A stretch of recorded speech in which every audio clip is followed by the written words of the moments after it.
बुलढाणा मतदारसंघातील मोताळा येथील राष्ट्रवादी काँग्रेसचे शरद पवार गट तालुका अध्यक्ष सुनील कोल्हे यांच्यावर सायंकाळी प्राणघातक हल्ला करण्यात आला आहे।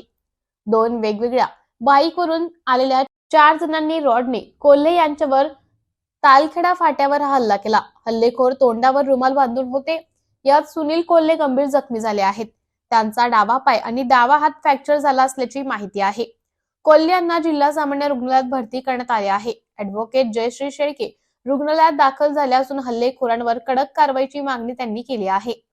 प्राणपणाने काम केले अशा लोकांवर प्राणघातक हल्ले केले जात असून निकाल लागण्याच्या दिवसापासून महाविकास आघाडीच्या कार्यकर्त्यांच्या घरावर तलवारी घेऊन चाल करणे, त्यांच्या घरावर बॅनर होते त्यांना मारहाण करणे तसेच धमकवण्याचे प्रकार सुरू असल्याचं त्यांनी म्हटलं। जिल्हा पोलीस प्रशासनाने अशा हल्लेखोरांना शोधून त्यांच्यावर तात्काळ कठोरात कठोर कारवाई केली पाहिजे अशी मागणी जयश्री शेळके यांनी केली आहे। आमचे राष्ट्रवादी काँग्रेसचे तालुका अध्यक्ष मोताळा तालुक्याचे सुनील भाऊ कोल्हे यांच्यावर आज सायंकाळी 4 अज्ञात लोकांनी तोंड बांधून भ्याडपणे हल्ला केलाय। त्यांच्यावर प्राणघातक हा हल्ला करण्यात आलाय। त्याचा मी सगळ्यात पहिल्यांदा या ठिकाणी निषेध करते।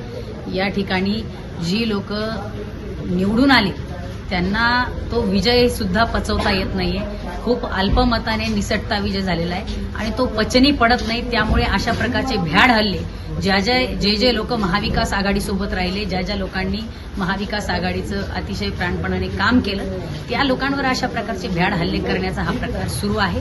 त्याचा आम्ही निषेध या ठिकाणी करतो आणि माझी पोलीस प्रशासनालाही विनंती आहे की या लोकांना या ठिकाणी शोधून यांना तातडीने अटक झाली पाहिजे, यांच्यावर कारवाई झाली पाहिजे आणि अशा प्रकारचे जे काही प्रकार निकाल लागल्याच्या दिवसापासून सुरू आहे हे सगळे प्रकार थांबले पाहिजेत। ज्या लोकांनी महाविकास आघाडीचं काम केलं त्या लोकांच्या घरावर तलवारी घेऊन लोक पाठवले जात आहेत। कुठे ज्यांच्या घरावर आमचे महाविकास आघाडीचे बॅनर लागलेले होते त्यांना प्राणघातक हल्ले होत आहेत। जे लोक काम करत होते त्यांच्यावर हल्ले होत आहेत। या पद्धतीने बुलढाण्याचा बिहार करण्याचा प्रयत्न सुरू आहे, तो सहन केला जाणार नाही, हे ताबडतोब